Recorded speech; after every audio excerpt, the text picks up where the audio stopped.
Jayshree. Jayshree with us, and she's going to answer some questions for us. There is one central god.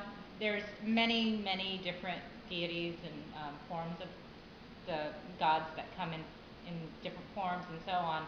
But Brahman is the creator, so he is considered, like the supreme god. Yeah. Okay. And Krishna is the god that we follow. He is also one of the leaders, I guess. Okay, so is there like a few leaders under him? Well, not necessarily leaders. You have different forms. Like Brahman is the creator. There's three main forms, and it's Brahman, Shiva, and Ganesh. One is the protector, one is the destroyer, and one is the creator. Okay. It was in central India. I actually went to it a couple of years ago. And I'm not sure if this is exactly where it originated, but central India is where they think. But there's a place called Ajanta Ellora, and that's where Buddhism definitely got its start. But the city next to it, it's two cities, Ajanta and Ellora. One of them has the three religions. There's Jainism, Buddhism, and Hinduism, and it was before they all separated. Okay. And I think that's kind of where all of them kind of got their start. There. Yeah. Okay. So in India. You have their Bhagavad Gita and then the Ramayana. And both are stories, mythological stories about, one is like the spiritual teachings of Krishna. And then they go through, there's different stages in life that you're supposed to achieve, and they kind of outline that. And, okay. So there's two of them? Yes. There's two. There's the Mahabharata and the Bhagavad Gita. I guess enlightenment. It's similar to Buddhism. You have, what is it called? The different samskaras. You have to, because they believe in reincarnation, you might go through 1,000 different lives before you actually hit the most entitled life or the most enlightened life. Okay.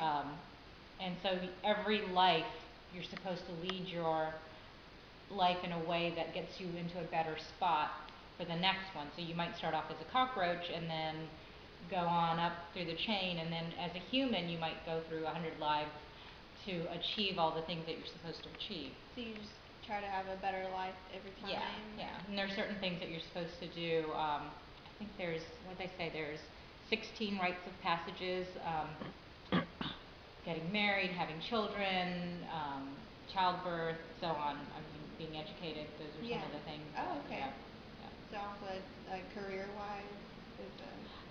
Well, just education, being in like, Okay. Yeah, it doesn't necessarily mean career, but you're supposed to be born into it. Like, there's not really you can't really convert. I know that there are some sects that, like you have the Hare Krishnas who say they're, Hindu, but they're really, it's kind of like Judaism. You're born. So if you're born Hindu, then that's how you are.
What was your initial reaction upon entering the worship space? It was cold. It was very cold when I went in there. Now, I come from a Christian religion, so seeing so many deities is not something that I'm used to.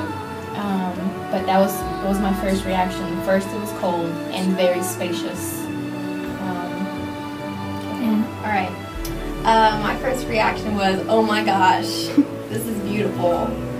And then I just started noticing all the little details everywhere, and I just became more and more amazed. And I was pretty much in awe when I first walked in. That was my reaction. So.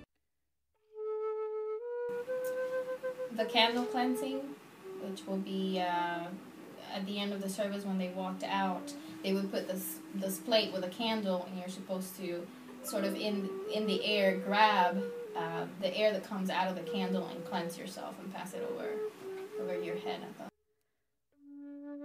And it's just the fact that it's very spacious and it's very open. It gives that the meditation that flow. I feel like it lets your meditation flow. It doesn't put any boundaries with walls, or it's not a small space. It's almost like it lets your inspiration just go out abroad. Get a broad meditation. That's what. I think that definitely the ceilings gave a lot of the religious vibe because, it had representing like a god. Idea that the ceiling and every, little detail on it had to do with a god or part of their religion. I think just like throughout, just the whole religious idea, and it was very great.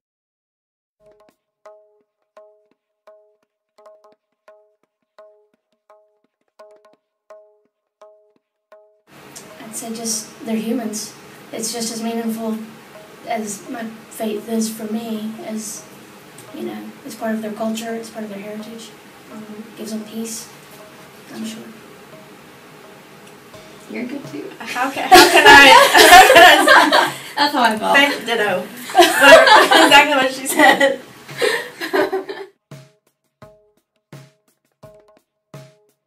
I have a new outlook on these type of people. That they're not those stereotype of a person who comes from India, who wears a turban, who's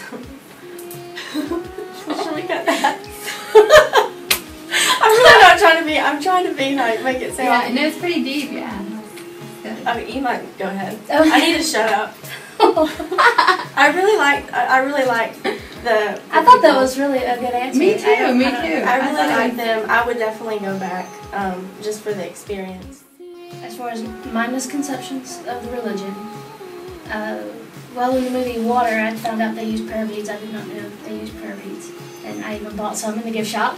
And I laughed at me when I did it. But I was like, "Oh, they're only $1. I want some." And the gentleman actually answered a question for me about the prayer beads. There's 108 beads, and there's 108 beads because that's, I guess in their holy books, there's 108 names for each of their gods. So if you use those beads, you're invoking the name of the god. I thought that, and this is going to sound worse than yours. Okay, I feel better. Jeez. I thought they were pagans, like completely pagan. I did not know that they had a concept of one true omnipotent God. So that was dispelled. Mine sounded a lot worse. No, I thought they were pagan. No, you just don't know what I mean by pagan. I'd still like to know is how they actually view the statues. I never got anybody to answer that. They weren't very accommodating. Like, you see the statue, they have to know that that's not actually the god, right? Is it a representation of the Well, god? I did, after the prayer service, it only lasted 10 minutes long. And after the service, there was a room that they had a god that was, it was really pretty. The little gold guy? Yeah, the little gold guy. And they would pour water on him, and then they would touch that, and then touch their location. I found it was very interesting how detail oriented, how beautiful and how clean the location was, how utterly huge this location was as well. I found it extremely nice and extremely something that just everybody should try to do at least at one point in their life. Also, we didn't sit through the ceremony, so I can't say what ritual stuck out to me, but I did say that the layout does reflect the religion very much so. I would have to say that the location in which they worship in does reflect their religion very much so, in the sense that there is many gods and goddesses or symbols of in the worship center area. And I do know that the Hindus do worship to more than one or one god or goddess. And I found that interesting that they had them all located in the worship center. Also, I've never really had any thoughts or ideas of this religion beforehand, so I can't say I had any conceptions or misconceptions, but I did learn a lot. I did learn that there are worship. My initial reaction was that of, awe, surprising, um, and a lot of respect, because upon arriving to this place, I felt very welcomed, um, and it was, I guess you could say, it was fairly distinct and also similar in other ways to how my family and how I have been raised in religion, which is Christianity. Um, Actions and rituals that stuck out to me, um, I would say that it's a little more short service, and it's a little more personal, I guess I could say, because I see more people going on and going to, these idols and doing their own little prayer, you could say, quicker. They say some words and then they move on to another one.